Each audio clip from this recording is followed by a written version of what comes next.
with Memorial Day being on Monday.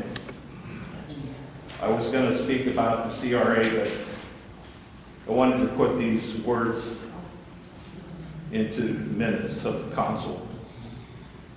One of the most bitter battles of the Korean War was fought in December 1915 near the Chosin Reservoir, as hundreds of thousands of Chinese soldiers attacked U.S. forces, overwhelming them.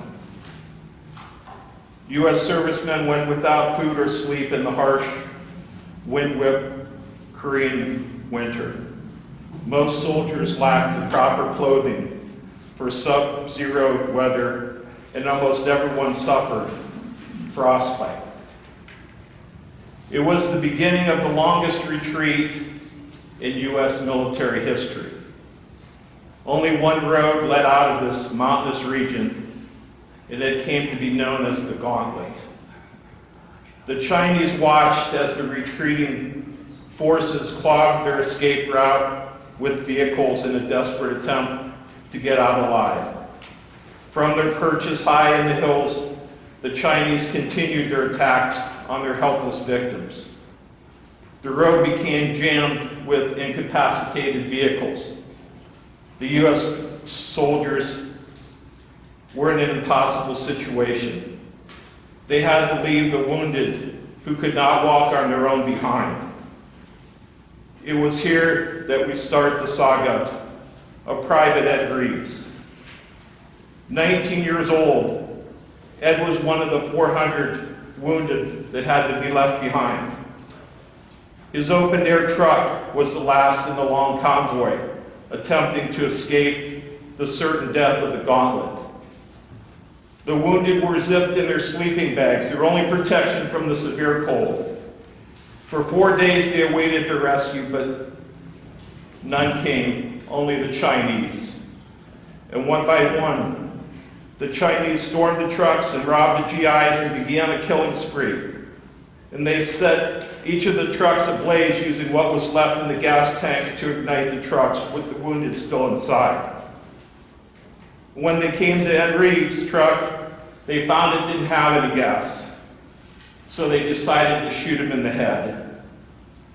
Mr. Reeves said, "I talked to the Lord and asked for peace so I could die like a man. I sat there waiting to die. I found out you can still sweat when it's 35 degrees below zero."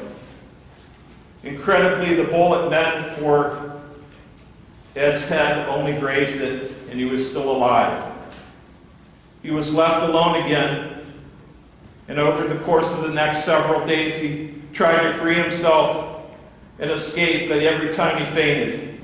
And then the Chinese returned and found out that he was still alive, and they dragged him from the truck and proceeded to beat him, and they left him for dead.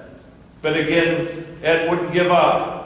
He began to crawl across the snowy, frozen Chosin Reservoir in the direction of his retreating comrades.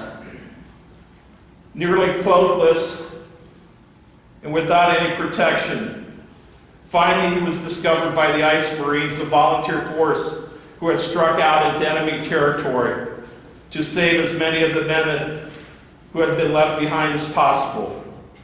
Out of the 400 of his comrades stranded on the Gauntlet, only Ed made it out alive.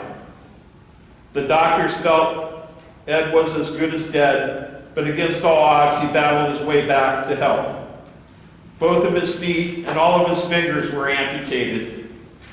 But Ed came home and married his sweetheart, raised 7 children, who gave him 13 grandchildren. Ed said, "I've been blessed. I came back. I guess the Lord didn't want me to die on that road." I would like the last couple seconds of my allotted time for quiet.